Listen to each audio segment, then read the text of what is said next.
Quiz Dojo, qui prend des jeunes entre 12 et 18 ans et les forme en anglais à l'informatique et à la robotique. Ils gagnent des prix d'ailleurs à l'échelle internationale, etc. Donc un petit peu l'équivalent des clubs de surdoués ou des choses de ce type, mais d'une manière extrêmement militante. Ils sont basés à Sfax, c'est dans les îles Kerkena, qu'ils ont des locaux. Et donc, on s'associe avec eux pour transformer ça sur un modèle d'entreprise scalable et le développer à la fois sur toute la région, mais également potentiellement en France. D'accord. En parallèle, nous travaillons avec ESPIN, une école d'ingénieurs en Tunisie, pour monter un master en business administration. Pour information, Dojo est devenu partenaire officiel du MBA de la Business School de l'école des ponts, Innovation Management. Les outils développés par Dojo pour accompagner les startups ont été retenus par le MBA pour être le cursus de formation à l'entrepreneuriat. Il y a un petit kiff perso, est-ce qu'une école de Paris Tech nous prenne dans un MBA? C'est sympa. Et en Afrique noire, on a monté une joint venture avec un organisme qui s'appelle Cofina, qui fait de la mésofinance. La mésofinance, c'est l'étage après la microfinance. Microfinance, c'est je mets des sous pour aider un paysan à acheter sa première vache. Mésofinance, c'est j'aide une TPE, un petit entrepreneur local à passer à l'échelle pour commencer à arriver dans la zone où les banques normales s'intéressent à lui. Cofina est l'organisme qui a la plus forte croissance, l'organisme financier qui a la plus forte croissance en Afrique francophone. Je crois que non, c'est en Afrique totale d'ailleurs, ces 5 dernières années. C'est en fait une fintech qui a réussi. Aujourd'hui, ils sont 1300 personnes avec 300 millions d'euros d'encours. Et ils avaient créé des accélérateurs de start-up au Sénégal et en Côte d'Ivoire. Ils avaient fait la com, ils avaient accueilli les start-up. Et là, ils se sont rendus compte qu'ils ne savaient pas faire pour les accompagner, parce que c'est un métier, ça demande quelques compétences. Et donc, ils sont venus nous chercher. On a monté une joint venture ensemble. Donc, notre entrée en Afrique se fait par l'angle d'un acteur qui couvre déjà 6 pays d'Afrique francophone et qui a un réseau d'agences avec 1300 personnes. Et nous sommes le bras qui gère la partie accompagnement de start-up et montage de fonds d'investissement dans les start-up. Et ce qui les intéresse particulièrement, c'est qu'on crée un MBC, Master in Business Creation, et non pas Master in Business Administration. Parce qu'il faut savoir que le MBA, c'est une invention de la Compagnie des Indes, pour aider ses cadres à apprendre à gérer des boîtes déjà posées. Et toutes les histoires de Canva, de modèles, de valorisation, de choses de ce type, sont les embryons de ce qui doit devenir une science qui correspondrait à un Master in Business Creation. Et c'est ce qu'on fait là avec l'école des ponts, avec un premier prototypage cette année. J'avais une question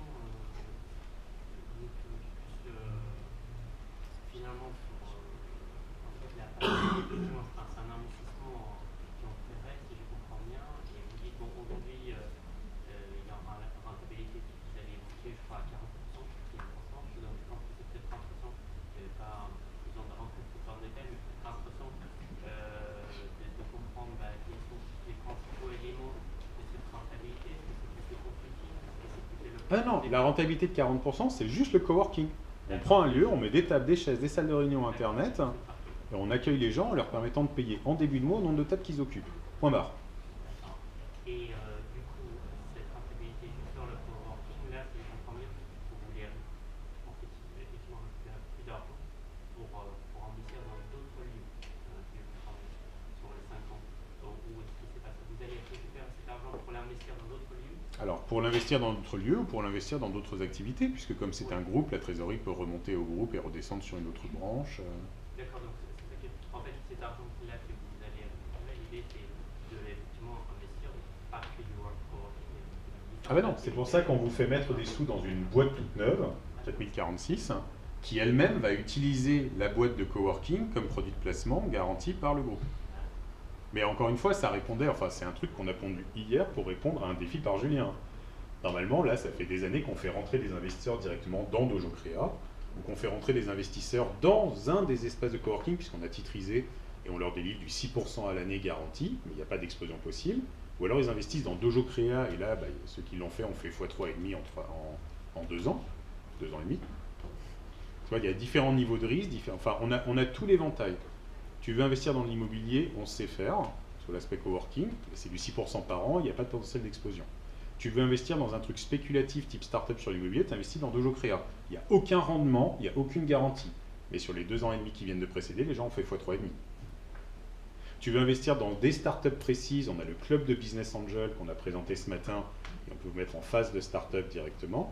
Tu veux investir dans un agrégat, parce que c'est nous qui allons choisir les startups et que tu ne sais pas faire, On monte les holdings d'investissement dans lesquels tu peux mettre un ticket pour que nous, on choisisse les startups dans lesquelles on investit. On a en fait toute la palette. Et ça nous permet même de faire des offres composites. Parce qu'à la limite, tu veux investir avec un peu de rendement, mais un peu de pari, bah, tu mets la moitié des sous dans un espace de coworking où on délivre du 6% garanti, l'autre moitié tu le mets en start-up et tu fais du 3 plus X sur 2 en potentiel. Tu vois, on peut même faire des produits composites. Simplement, là, on répondait à une demande de Julien, fais-moi un produit qui délivre du 20% par an sur 5 ans. Et comme on le disait ce matin, moi, les investissements immobiliers, les trucs à 10-15 ans, c'est trop loin. La vitesse d'adoption des technologies, la vitesse de changement des usages, là, dans la salle, la moitié de vos métiers n'existeront plus dans 5 ans. La moitié, les estimations actuelles. Donc, des projections à 10-15 ans, moi, je ne suis pas fan. Donc, des produits à 5 ans, déjà 5 ans, ça s'appelle une génération actuellement. C'est une génération à part entière. Moi, c'est le maximum que j'ai envie de faire. Du coup, là, on vous a construit un petit truc sur mesure sur 5 ans. Oui. J'ai une question, comment ça se passe pour prendre les décisions au sein de vos groupes? Parce que là, donc, vous faites partie des actionnaires finalement. Alors, je suis le fondateur majoritaire de Dojo Group qui a la majorité dans toutes les boîtes du dessous. Ce qui évite les débats démocratiques foireux. Ce qui est conduit hier soir, ça sera vraiment engagé, il n'y a pas une discussion de groupe au sein du groupe. Ah, il n'y a pas. Enfin, soyons clairs. Soyons clairs.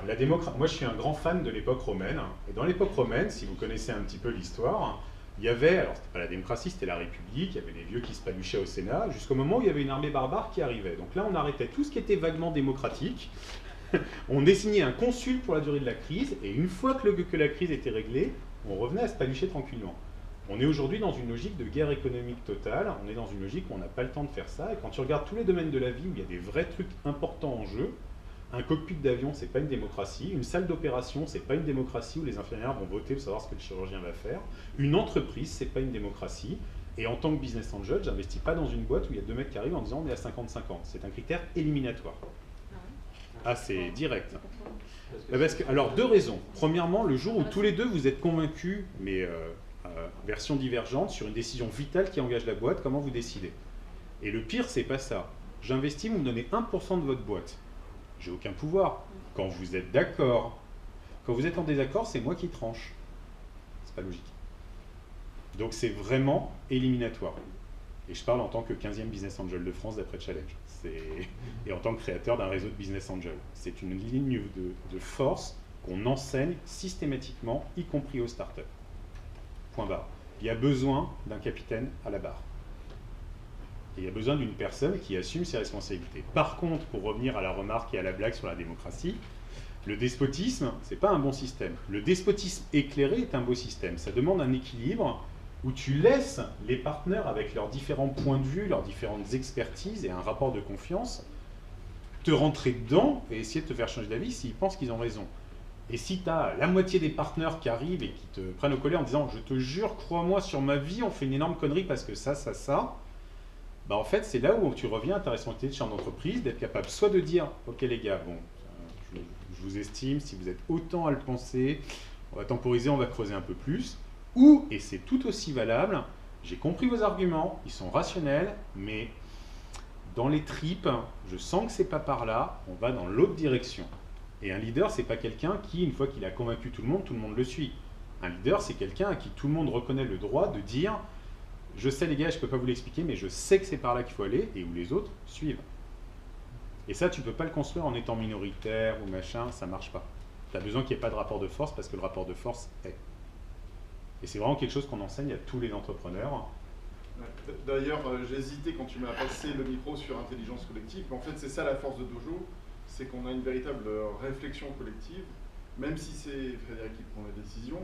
À la limite, nous, ça nous rend service, parce que y a du boulot, il y a des décisions à prendre au niveau de notre En fait, il faut penser vite, agir lentement. Tu penses vite et à beaucoup, tu displays énormément de scénarios, énormément de possibilités, et après tu agis lentement, c'est-à-dire en théorie des jeux. Tu mets un pied, ça mord, non, ça mord pas, perdu, un pied ailleurs, ça mord, ok, je lance un deuxième pied. Et c'est vraiment de la théorie des jeux, on y va en escalier. Dojo agit en fait comme un fonds d'investissement par paris successifs. On mise 20 000 € sur ce truc, on mise 50 000 € sur ce truc, ça marche pas, tant pis, on les a perdus. Ça marche, ok, on envoie 200 000 de plus. Et c'est vraiment une approche différente qui comprend les logiques de statistique et d'approche en escalier de théorie des jeux. Mais pour ça, il faut qu'il y ait une intelligence collective et à un moment, quelqu'un qui prend la décision et qui peut déléguer ce pouvoir sur des sujets précis. Si on doit choisir quel dispositif suivre sur la décarbonisation, bah, a priori, je ne vais pas arriver en disant « Bon, je vous écoute, mais je décide un truc. Bon, Stéphane, c'est toi qui as creusé, tu nous fais un rapport. Et puis, a priori, ce qu'il recommande, on y va. » quoi. Ok, très bien. Juste, j'avais une question sur la fiscalité. Du coup, c'est imposé sur l'impôt sur le revenu. Alors, Macron va faire sauter l'ISF et transforme les réductions sur l'impôt sur la fortune en une généralisation au minimum pour l'année qui vient sur l'impôt sur le revenu avec une assiette plus grande. On passe de 18% à 30%. C'est donc une niche fiscale sur l'investissement dans les PME et explicitement dans les PME qui n'ont pas de rapport avec l'immobilier. C'est important. Donc là, ce qu'on propose, c'est un montage qui utilise en fait une niche fiscale dont vous n'avez pas l'habitude parce qu'elle n'a pas de rapport avec l'univers immobilier, mais qui a un effet d'opportunité qui est extrêmement violent. 30% reportable sur les années qui suivent. C'est quand même un effet d'aubaine qui est assez sympathique. Et c'est pour ça d'ailleurs qu'on arrive à construire une rentabilité de 20%, $1 pour nous. Je propose d'en parler un peu plus tard, non? C'était juste pour aller un peu plus loin dans la question, c'est de dire, là sur l'exemple, on parie 70, on gagne 40, au bout de 5 ans on a fait x1. x2. Non, x2. x1 c'est pas mal. Mais, et du coup, est-ce que... En termes de fiscalité, est-ce que la plus-value est fiscalisée et à quelle hauteur? Alors en réalité, étant donné qu'on a déjà fait sauter, on est passé de 60% à 40% parce qu'on a fait péter un tiers, et qu'il y a une logique de pas double peine systématiquement, ça veut dire que normalement, dans les règles du jeu actuel, tu ne te prends pas de baffe derrière. Tu as déjà payé au niveau de l'IS. Ok, merci. Tu évites le truc à plusieurs étages. Et la logique dans ce cas-là, c'est au bout de 5 ans, 4046, elle récupère le produit de la vente. Là, bah, elle a déjà payé l'IS à l'étage du dessous, donc elle ne paye pas d'IS. Et là, elle se dissout pour redistribuer à ses actionnaires ce qui reste sur les comptes, à savoir la marge. Juste une question justement par rapport à ça. Qui peut investir, un particulier ou une société? Alors, si on veut utiliser, j'allais dire on s'entend pas, non, si on veut utiliser l'impôt sur le revenu, il y a besoin que ce soit soit une personne physique, soit une personne morale, mais soumise à l'impôt sur le revenu. Société de personnes, machin, enfin tous les trucs un peu à la con là, qui sont pas des SARL et des SAS. Quoi. Ok. Dernière question. De toi. Mais après on est disponible et on se voit au goûter ce soir. Mais vas-y, dernière question et après on passe la main parce qu'il y a beaucoup de gens qui... Pourquoi vous n'utilisez pas le levier d'endettement? Pourquoi vous n'utilisez pas le recours blanc tout simplement? Parce que ça coûterait beaucoup moins cher pour Dojo. Parce qu'en fait, c'était vachement important pour les Américains et les Chinois qu'on arrive en démontrant une puissance de feu qui soit du privé. Le fait de faire de l'emprunt bancaire, c'est de la puissance de feu, mais c'est de la puissance de feu qui te dégrade ton bilan. Oui, mais là, 3,5 millions, je pense que vous avez de la marge pour endetter. Ah non, parce que les 3,5 millions, ils ont été mangés au fur et à mesure. Ils ont donné aujourd'hui les espaces qu'on a dans le monde, ils ont donné aujourd'hui les communautés qu'on a gérées, mais ils ont été investis, pariés, machin, etc. Ah, mais c'est en capital, le bilan. Donc là, pour équilibrer un bilan, moi j'ai 3,5 millions en dette, pareil. Oui, mais encore une fois, ça te dégrade le potentiel de ton groupe dans une analyse de premier niveau d'un Américain ou d'un Chinois. Pour la même raison, alors que notre métier d'origine, c'est d'aller chasser des subventions, on a monté le premier dojo sur une commission de succès d'un dossier européen de chasse de subventions. Dojo n'a bénéficié d'aucune subvention depuis le début. On a fait exprès de ne pas aller le chercher. Parce que ça nous permet d'aller voir un Américain et un Chinois qui fait « Oui, mais en France, vous avez plein d'aides, machin, c'est pas des vraies boîtes. » Non, non, pas nous. Ouais, mais c'est parce que vous ne saviez pas faire. Oui, c'est vrai, j'ai fait tomber 65 millions d'euros de subventions à Thales et des CNS entre 2005 et 2009, mais je ne sais pas faire. C'est vachement important de construire dès le début l'image que tu veux projeter à l'étage intermédiaire pour avoir l'effet de levier qui va le cran d'après. Okay. Maintenant, ça ne veut pas dire que maintenant qu'on a ce vécu, on ne peut pas aller chercher du dossier supplémentaire. Mais c'est pas pareil d'aller le chercher en quémandant et d'aller le chercher en disant bon bah là on a atteint des dizaines de millions de personnes qu'on accompagne, on gère des fonds de 10 millions, on est en partenariat avec des grandes banques, des écoles, on a un MBA qu'on gère avec une école de Paris Tech de catégorie A. Tiens, on va faire un Innovation Center, le grand groupe nous demande quand même d'utiliser un effet de levier bancaire, donc tu vois, dans le storytelling, un truc auquel on est très sensible dans l'univers startup, c'est pas la même chose. Vous avez une super confiance en vous, mais tout au début, est-ce que vous aviez cette même confiance en vous? Parce que là, vous avez les chiffres du coup pour vous porter, mais quand vous étiez tout créateur, parce que vous dites que le début de l'entreprise, C'est 2004. Ouais, enfin le début de l'entreprise, vous parlez de cette subvention que vous avez gagnée, mais que vous n'avez pas récupérée. Non, qu'on pouvait aller chercher, mais qu'on n'est pas allé chercher. Mais je veux dire, je trouve que c'est culotté, je suis admirative, voilà, c'est plutôt l'idée que je voulais véhiculer. En fait, tu fais une stratégie... Vous étiez comment psychologiquement? Parce que moi, je suis épatée, hein. Enfin, moi, c'est pas du tout mon Comme un domaine. joueur de poker qui est en train de trembler avec sa paire d'as. D'accord. Merci Ni de savoir, plus ni moins. merci de montrer que vous êtes humain. Non, mais on est humain. Oui, Le oui, truc, non, c'est mais- que tu décides de ta stratégie non pas par rapport à ton état présent, mais par rapport au futur que tu vises. Mais à l'époque, Nous comment sommes des savoir si mégalos. ça allait marcher? Enfin, je veux Nous dire, sommes des mégalos. On n'est pas là pour gagner notre vie, parce que honnêtement, gagner sa vie, c'est pas compliqué. On vient pour la plupart d'entre nous du domaine du consulting.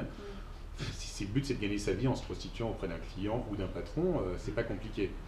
Donc il y a le syndrome Si c'est Peter compliqué, Parker. c'est sûr. Ok, mais on pourra t'expliquer comment faire dans ce cas-là, c'est Ouais. pas un problème. On a un business club pour ça. Blague à part, on rentre des partners dans Dojo, mais on a aussi un business club. Tout ça pour dire, pour nous, c'est pas quelque chose de compliqué. Joël, mon associé consultant SAP, il fait 100 000 € par an sans se fouler. Moi, une commission de succès sur un dossier européen, c'est 50 000 de fixe pour faire le contrat et 100 000 de commission de succès quand ça passe. C'est pas méchant, ça me prend 3 semaines de boulot de taré à dormir sous la table, mais après, il se passe rien pendant plusieurs mois. Donc, c'est pas, on sait faire. Le truc, c'est qu'on a le syndrome Peter Parker. Vous trouvez que ça va bien dans le monde actuellement? Oui, bien sûr. C'est, je veux dire, on est quand même dans un pays qui est censé être un pays hyper riche, on est les premiers consommateurs d'anxiolytiques au monde. On a des gens qui sont dans des grands groupes à des métiers passionnants après avoir fait les meilleures écoles qui se suicident. Enfin, et je te parle même pas de Trump qui viendrait autoriser le fait d'aller tuer les éléphants et de ramer les défenses, enfin des trucs de genre quoi. Donc il y a un besoin fort d'aller faire des choses. Or le temps du politique est révolu. Pas seulement parce que les politiques sont des abrutis à 99%, c'est la réalité, mais même s'ils étaient intelligents, c'est pas grave, ça marcherait pas. Ils sont noyés dans la base, le temps d'adoption de décision ne colle plus. Il faut miser aujourd'hui sur des Elon Musk ou des gens de ce genre pour régler les problèmes de demain, pas sur ce que tu vas mettre dans le bulletin de vote. Faut éviter trop de conneries, hein, les Américains le subissent, mais la guerre, elle se fait au niveau des entrepreneurs. Et donc, soit on partait sur des sujets précis qui nous tenaient à cœur, et on a chacun les nôtres, pour aller faire des choses concrètes, soit on se mettait du côté écosystème pour dire, ok, on va mettre en place un rouleau compresseur, d'abord de capacities, puis d'outils conceptuels, d'où le MBA, pour armer les entrepreneurs. Et le troisième étage maintenant, c'est d'avoir les fonds d'investissement pour pouvoir mettre des sous dans les entrepreneurs qu'il faut pousser, et puis en les sélectionnant. Et c'est une suite logique mégalo de, ok, on va avoir un impact. Et on n'est pas là pour tricoter, on est là pour avoir un impact massif. Et c'est ce sur quoi se rejoignent les gens qui rejoignent Dojo. On n'est pas là pour rigoler, parce qu'il n'y en a pas le temps de rigoler. C'est quoi ta stat? C'est dans 15 ans, si on n'a pas fait un impact massif, c'est trop tard et on est tous morts, c'est ça? C'est ça. En gros, non, mais on est sur des enjeux, ça fait rigoler de le dire comme ça, mais c'est des réalités qui peuvent vous argumenter scientifiquement. Et je ne te parle pas de la disparition des baleines, des abeilles, des machins, de tout ce que tu veux. Donc, merci à Alexandre. bref, on se voit au cocktail. Merci beaucoup. Merci à tous. Merci à vous. Donc, je vais en parler un peu plus tout à l'heure à la pause. Donc on va continuer un peu. Donc Fabien Alexandre d'Entrevient, il va vous aider un peu à préparer nos travaux. Donc nous, dans l'immobilier, on aime bien tout ce qui est immobilier qui nécessite énormément de travaux. Et donc il faut être bien accompagné. Et pour être bien accompagné, c'est pas facile.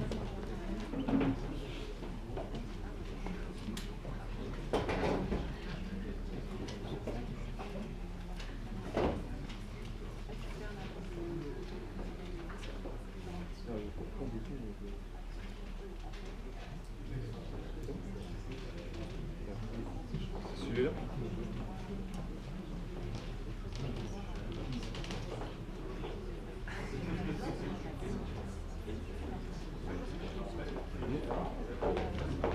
Je commence, c'est bon? Donc bonjour à tous, ça marche pas? Si, c'est bon? Bonjour à tous, donc je me présente, je suis Fabien Alexandre. J'ai lancé une entreprise donc, il y a 1 an et demi qui s'appelle Entrebien. Et alors je ne sais pas si certains connaissent, mais voilà, notre objectif c'est de permettre aux porteurs de projets immobiliers, donc qu'ils soient investisseurs ou non, de trouver et de sélectionner les meilleurs prestataires dans le cadre d'un projet immobilier. Donc j'ai été invité par les membres, les organisateurs du cercle à intervenir et je les en remercie. Et donc évidemment, pour rester dans la thématique de ma plateforme, j'ai souhaité vous présenter les réflexes. À mon avis, la liste n'est pas exhaustive, mais quelques réflexes à adopter lors du choix de vos prestataires, donc que ce soit des artisans du bâtiment ou des professionnels de l'immobilier. L'objectif étant de réduire des risques qui sont malheureusement inéluctables dès lors qu'on travaille avec des professionnels. L'objectif, c'est voilà, d'adopter des réflexes pour limiter ces risques, que j'ai triés en plusieurs catégories. La première étant déjà, tout d'abord, de vous assurer que l'interlocuteur est un professionnel, parce que ça arrive. Ouais. Deuxièmement, voilà, justement, de vérifier qu'il est en règle au niveau des assurances, parce que c'est pas important tant qu'il n'y a pas de problème, mais dès qu'il y a un problème, ça devient crucial. Ensuite, de choisir et de sélectionner un prestataire compétent. Et enfin, deux autres réflexes que sont évidemment faire jouer la concurrence. Et puis, je ne sais pas si vous connaissez, si vous avez entendu parler de l'attestation de vigilance qui peut ruiner un projet immobilier si on l'a, ou un projet même pas immobilier puisque ça concerne tous les contrats, si on n'est pas en règle avec cette attestation. Donc voilà, la première des choses, c'est de vérifier évidemment que votre interlocuteur est un professionnel. Alors ça peut paraître vraiment banal, mais comme je disais, c'est la première étape. Si votre interlocuteur n'est pas un professionnel, alors vous pouvez déjà arrêter de discuter avec lui. Pour cela, il y a plusieurs moyens de le vérifier, en demandant la production d'un extrait CABIS, en consultant société.com ou en demandant un avis de situation au répertoire Sirène. En fait, l'élément le plus important à voir, c'est justement d'obtenir le numéro Sirène. Alors je ne sais pas si tout le monde sait ce qu'est le numéro Sirène. C'est un numéro unique donc d'identification donné à chaque entreprise lors de sa création. Donc c'est-à-dire que, et avec ce numéro, vous pouvez vérifier à tout moment, donc soit via société.com, soit directement auprès des greffes, vérifier l'existence d'une entreprise et vérifier voilà, si elle existe toujours. Alors ça, c'est un cas qui peut s'appliquer à tous les professionnels. Il y a des professionnels qui doivent répondre à d'autres obligations. Donc là, c'est vraiment du cas par cas. Et ça concerne, et c'est en fonction de la requête concernée, par le métier concerné par votre requête, pardon. C'est le cas, par exemple, de l'agent immobilier qui vend, qui doit être titulaire d'une carte professionnelle, donc de transaction évidemment valable. Voilà, ça c'est une vérification qui peut être utile lorsque vous avez des doutes. Et nous, donc chez Entrebien, on est en train de préparer une liste exhaustive justement des obligations que chaque professionnel doit remplir pour devenir justement ce professionnel, pour accompagner nos utilisateurs et justement continuer à limiter ce risque lors de la mise en relation entre un professionnel et un prestataire, et un porteur de projet immobilier, pardon. Alors ensuite, donc c'est un petit peu une sorte de... C'est la continuité, c'est pour vous assurer pardon, du professionnalisme d'un prestataire. C'est deux éléments, deux indicateurs qui ne prouvent pas forcément le professionnalisme, mais qui sont justement des indicateurs et qui peuvent vous rassurer. Si le professionnel est membre d'une fédération professionnelle, donc pour rappel, une fédération, c'est un ensemble de professionnels dans notre cas qui se sont placés sous une autorité commune. Donc, cela signifie qu'il y a déjà eu un contrôle de ce prestataire et en plus, au même titre que la certification, c'est très facilement contrôlable, soit en vous rendant directement sur le site. Aujourd'hui, ils ont des annuaires donc de leurs prestataires, enfin de leurs adhérents, pardon, ou en les contactant directement. Pareil pour la certification, donc là, c'est lorsqu'une entreprise s'engage à respecter le cahier des charges fixé par un établissement agréé. Ça peut vous rassurer évidemment sur le professionnalisme de votre prestataire. Il y a en plus de nombreux certificateurs fiables en France, c'est le cas de DECRA ou de l'AFNOR. Et là aussi, on a cette volonté. Alors le problème avec Entrebien, c'est qu'on aimerait demander les certifications et les fédérations auxquelles appartiennent les professionnels qui se référencent. Le problème, c'est qu'à partir du moment où on le publie, ça peut devenir caduc. Donc en fait, on cherche un moyen d'automatiser les contrôles. Aujourd'hui, on est vraiment dans cette démarche, mais on ne peut pas se satisfaire de publier uniquement les certificats ou les fédérations auxquelles appartiennent les professionnels. Donc une fois que vous êtes assuré que votre interlocuteur est un professionnel, il va falloir s'assurer qu'il est vérifier qu'il est assuré. C'est encore plus vrai pour les artisans, évidemment, puisque touchant à l'ouvrage, les problèmes liés à une erreur peuvent être dramatiques. À noter qu'un professionnel peut être tenu de souscrire à une assurance par son ordre ou même par vous, donc par le co-contractant. Donc si vous souhaitez travailler avec un professionnel, vous pouvez tout à fait imposer dans le contrat qu'il souscrive à telle ou telle assurance. Il n'y a pas de cadre légal. D'ailleurs, il n'y a même pas de liste exhaustive des assurances. Il y a une liste du ministère de l'économie et des finances, je crois, voilà, par rapport à ces assurances, mais qui n'est même pas exhaustive. Donc évidemment, il y a des assurances obligatoires. Alors obligatoires, mais pas forcément pour tous les professionnels. Donc par exemple, c'est le cas de l'assurance en responsabilité civile professionnelle. Donc ça, dans notre cas, elle est obligatoire pour les professionnels réglementés, les professions réglementées, pardon. Et dans notre cas, ça concerne les notaires notamment et les agents immobiliers.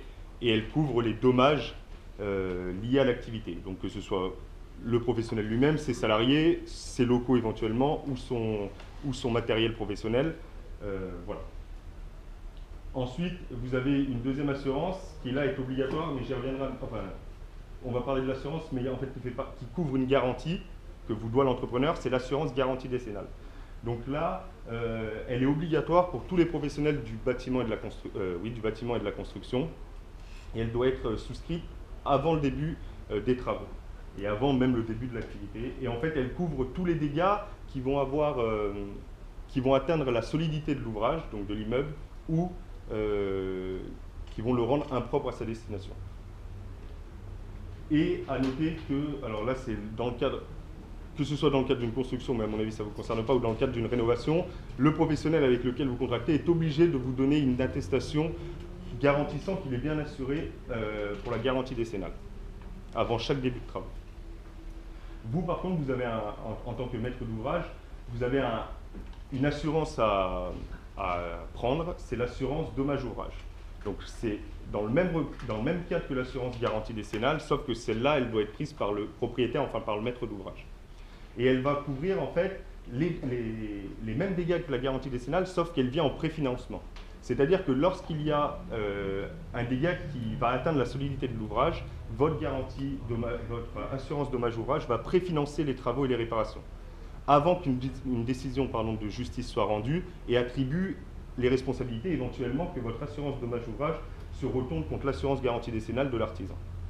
Donc elle est obligatoirement... C'est vraiment quand on fait de gros travaux... Alors,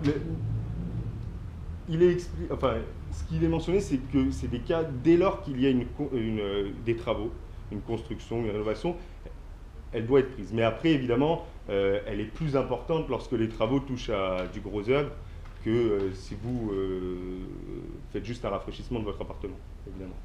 Mais dans les textes qui ne sont pas juridiques, puisque ma source, qui sont juridiques,